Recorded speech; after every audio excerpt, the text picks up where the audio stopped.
Hello everyone, आज हम class 10th math chapter 5 जो कि हमारे पास अर्थमेटिकल प्रोग्रेस यानी कि एपी किसे कहते हैं, समांतर श्रेणी को। उसका एग्जाम्पल नंबर 3 देख रहे हैं हम। प्रश्न वाली 5.1 पहले देख चुके हैं, आप जाकर यहाँ पे वीडियो चेक कर सकते हैं। तो एग्जाम्पल 3 जो है हमसे पूछा गया है, एपी के पद दिए गए हैं, ए दिया गया है और ये एक ए श्रेणी दी गई है। इसका 10वां पद हमें ज्ञात करना है। तो हम इसको सॉल्व करने के लिए ए क्या होता है मैंने आपको बहुत अच्छे से समझा रखा है। ए जो इसका प्रथम पद होता है वो क्या होता है, हमारे पास ए होता है, यानी कि ए है हमारे पास 2। अब हमें क्या कैलकुलेट करना है, इसका डी कैलकुलेट करना है। तो डी कैसे कैलकुलेट करेंगे हम, A2 - A1। तो A2 क्या होता है हमारे पास 7 - 2 करके हम क्या करेंगे, डी कैलकुलेट करेंगे। तो डी हमारे पास क्या आ जाएगा, 5 आ जाएगा। तो डी हमारे पास 5 आ जाएगा। ठीक है, इसके बाद हमें एन यानी कि 10वां पद जो भी पद हमें कैलकुलेट करना होगा उसको हम एन ले लेंगे। एन इक्वल टू क्या है हमारे पास 10 है। चूंकि आपको nवां पद ज्ञात करने के लिए हमारे पास एक फॉर्मूला होता है, AN equal to A plus N - 1 into D. जो भी पद है उसको इसमें रखेंगे और हमें उसका nवां पद मिल जाएगा। तो AN इक्वल टू A आपको पता है, बिल्कुल पता है 2, प्लस एन आपको पता है, बिल्कुल पता है 10, माइनस का 1 और डी आपको पता है, बिल्कुल पता है 5। तो ये हमारे पास आ जाएगा 2 + 9 इंटू 5। तो 9 पना क्या होता है आपके पास 45। 2 + 45 इक्वल टू क्या आ जाएगा, 2 + 45 इक्वल टू क्या आ जाएगा 47। ठीक है, यानी कि इसका जो 10वां पद होगा इसको आप 810 लिख सकते हैं। 810 इक्वल टू क्या होगा, क्योंकि 10 एन की जगह आपने क्या लिखा था, 10 लिखा था। यहाँ पर भी आप 810 लिख सकते हैं ए एन की जगह। ठीक है, तो 810 इक्वल टू क्या आ गया 44। तो एपी आप चूंकि लिखेंगे एपी का 10वां पद 47 है। अब हम आते हैं क्वेश्चन नंबर 4 में, एग्जाम्पल नंबर 4 है हमारे पास एपी क्या है हमारे पास 21, 18, 15 का कौन सा पद है जो माइनस का 81 है। ठीक है, साथ ही क्या है, इस एपी का कोई पद शून्य होगा। शा कारण हमें इसका उत्तर देना है। तो पहले तो हम इसका क्या करेंगे, माइनस का 81 वाला जो पद है वो कैलकुलेट करेंगे। तो पहले हम इसमें क्या कर लेते हैं, ए कैलकुलेट कर लेते हैं। ए क्या हमारे पास 21 है। ठीक है, जो हमें कैलकुलेट करने की जरूरत नहीं है क्योंकि प्रथम पद जो होता है वो होता है हमारे पास ए। डी कैलकुलेट करना है तो A2 - A1 आप डायरेक्टली कर दीजिए, तो आपके पास क्या आ जाएगा, -3 आ जाएगा। और AN यानी कि कौन सा पद 81 होगा। तो यहाँ पे हमें nवां पद नहीं ज्ञात करना, तो यहाँ पे पद पहले दिया गया है, AN दिया गया है, हमें n कैलकुलेट करना है। तो AN हमारे पास क्या है, -81 है।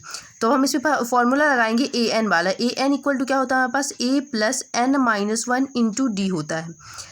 यहाँ पर अगर हमें कोई भी पद का नाम दिया होता तो हम एन रखते हैं, पर यहाँ पे कौन सा पद है यानी ए एन दिया गया है, एन हमें कैलकुलेट करने के लिए बोला गया है। ठीक है, तो इस फॉर्मूले में हम इन पूरी वैल्यू को पुट करेंगे। तो हमारे पास एन बस नहीं दिया तो एन हम पुट नहीं करेंगे, बाकी सब पुट कर देंगे। तो ए एन क्या है हमारे पास -81 इक्वल टू ए क्या है हमारे पास 21 प्लस का एन - 1, डी क्या है हमारे पास 3 है। तो अगर आप यहाँ पर 21 को इस तरफ पक्षांतरित कर दें, ठीक है, तो अगर 21 को हम इस तरफ पक्षांतरित करें, यहीं पर नीचे लिखते जाते हैं, तो माइनस का 81 माइनस का 21 इक्वल टू क्या आ जाएगा यहाँ पे 3n - 3। इसको आप जोड़ेंगे तो क्या हो जाएगा 2, 8 और 9 10, 110 आ गया माइनस का, और ये जो 3 है वो इस तरफ आ जाएगा। ठीक है, सॉरी यहाँ पे क्या था, 3 जो था वो हमारे पास -3 था, तो -3n और ये क्या हो जाएगा हमारे पास, ये हो जाएगा +3 इस तरफ आएगा तो क्या हो जाएगा -3 इक्वल टू -3n। तो ये हमारे पास हो जाएगा -3n इक्वल टू ये हो जाएगा -105। अब इस माइनस ये माइनस कैंसिल आउट हो जाएगा। n इक्वल टू क्या हो जाएगा, 3 को आप उस तरफ भेज दीजिए तो ये अपॉन में 3 आ जाएगा। इससे आप इसको कैंसिल आउट कर दीजिए तो n इक्वल टू 3 तिकाई 9 और 1 बचेगा तो 3 × 5 = 15। 3 तिकाई 9 सॉरी 3 तिकाई 9 3 × 5 = 15, यानी n जो है हमारे पास 35 आ गया। तो n 35 की जो वैल्यू है वो क्या हो गया हमारे पास AP। आप लिखेंगे इसलिए AP का जो 35 नंबर का पद है यानी कि 35वां जो पद है हमारे पास वो क्या है, -81 है। और हमें क्या दिया था, हमें आगे जानना है कि AN ऐसा कोई भी पद होगा जो 0 हो सकता है। तो इसको जानने के लिए हम यहीं पे इसको सॉल्व कर लेते हैं। अब हमें यहाँ पे ये कैलकुलेट करना था ऐसा कोई पद है जो शून्य हो। ठीक है, तो AN हमें देखना है, AN इक्वल टू हमें शून्य लेके अब इसको सॉल्व करना है। तो बस इस फॉर्मूले में हमें A वैल्यू पुट कर देंगे। तो AN की वैल्यू क्या पुट करेंगे, हम शून्य पुट करेंगे इक्वल टू। अब हमें क्या करना है, A की वैल्यू क्या है 21 प्लस n हमें कैलकुलेट नहीं है तो n - 1 इंटू डी की वैल्यू क्या है -3। अभी आप इसको सॉल्व कर दीजिए। ठीक है, तो 21 हमारे पास ये क्या आ जाएगा 21 -3n और माइनस क्या हो जाएगा +3 हो जाएगा। इन दोनों का अगर आप जोड़ दें तो क्या आ जाएगा 24 इक्वल टू 3n माइनस का है तो उसको 1 मिनट 24 और -3n इक्वल टू 0।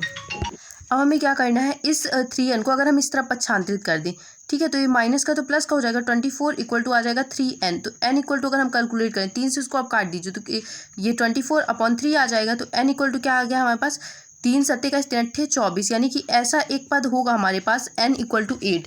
तो n इक्वल टू 8 वाला पद जो होगा वो क्या होगा, 0 होगा। हम लिखेंगे अतः 8वां पद जो है हमारे पास पद 0 है। ठीक है, आई होप आपको ये क्वेश्चन समझ में आए होंगे। जहाँ नहीं समझ में आप मुझे कमेंट करके पूछ सकते हैं।